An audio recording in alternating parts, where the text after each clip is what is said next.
Welcome back to movementprofessional.com. So this continues the series on closed chain mobility. This is going to be banded shoulder extension.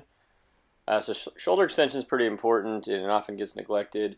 It's sort of the counter to having the hands out in front of you when you're typing on a computer. And most of the things we do, we function with our hands out in front of us. So it's going to be pretty easy to lose mobility into a shoulder extension.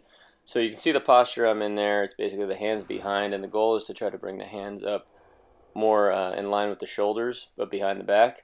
So when we grip the band, you're going to have a palms up grip, and you're going to walk forward. The key here is the band's going to want to pull you back off balance.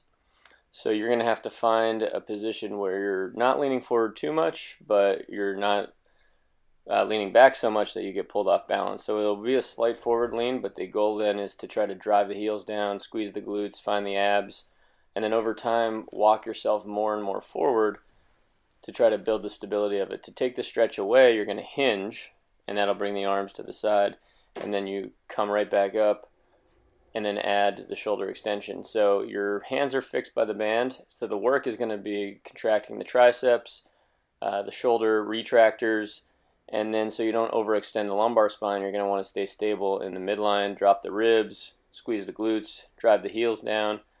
So it's important to have your whole foot active. So if you drive the heels down but the band is pulling you backwards, you'll feel your toes want to pull up. So you have to really kind of grip the ground with your feet, and it's really important to be active with your feet. So I like to do this barefoot so I can get a sense of that.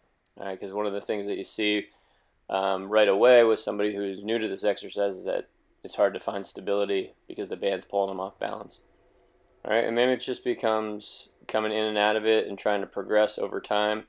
All right, and then you're going to want to add some head movements to take the neck out of it as well. So right now, my head's kind of more fixed. I'm gazing, in front of me just to really try to get the shoulders to be the thing I'm focusing on. But now I can also add some head movement, looking to my left, looking to my right, and not just moving the head, but as I gaze, I'm going to also change the rotation in my body. All right, so I don't have to be fixed there. The only thing that is fixed is the hands on the band. All right, and then adding a little shoulder or cervical flexion, cervical rotation, making sure that if I'm moving my neck, I know I can't be overworking it or overstabilizing it. All right, because we want the exercise to be predominantly in the shoulders. Then I can also stagger my stance.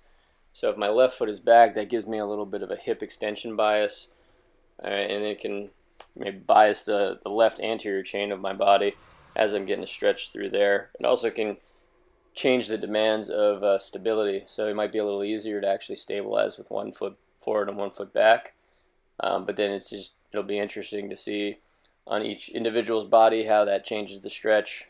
All right, again, the only thing that has to be fixed during this exercise is the hands on the band. So that's the idea of closed chain mobility.